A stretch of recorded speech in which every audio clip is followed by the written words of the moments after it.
С раннего утра медиацентр стремительно заполняется. В этом году в форуме примут участие более 9 тысяч человек, в том числе 200 представителей из 40 стран мира, из Европы, Азии. Здесь же будут организованы круглые столы по таким основным направлениям, как международное сотрудничество, инвестиции, развитие регионов. И главный символ форума – места для переговоров. Именно здесь стороны заключают взаимовыгодные соглашения. Стенд Ингушетии, окрашенный в национальные цвета, яркий и привлекательный для инвесторов. Впрочем, как и сам регион. Рядом с инвестиционным портфелем, в котором проекты пока на бумаге, то, что уже реализовано. Яблоки, выращенные в Ингушетии в садах интенсивного типа, на форуме раздают бесплатно.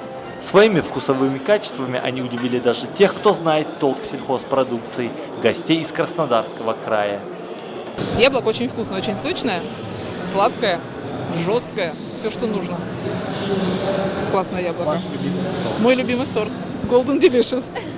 Рабочая программа форума началась с пленарного заседания, которое провел председатель правительства России Дмитрий Медведев. В нем принял участие и Юнусбек Евкуров. Глава правительства отметил, что кризис перестал быть обычным, и сейчас возникает новая экономическая реальность.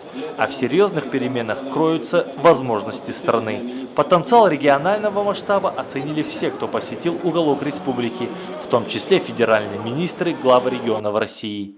Загружается вся информация по региону, по инвестиционным площадкам. По соседству с нами кузница сельского хозяйства Краснодарский край и гигант автопрома Тольятти, который переживает за экологию. Вот и инвестор из Ингушетии Руслан Барахоев также предлагает использовать в качестве топлива природный газ. Для этого он планирует строительство в республике завода по производству газобаллонного оборудования для автомобилей. То, что мы планируем выпускать, в России вообще не выпускается. Сегодня основные поставщики этого оборудования – это Китай, Польша, Италия и ближайший наш сосед Беларусь.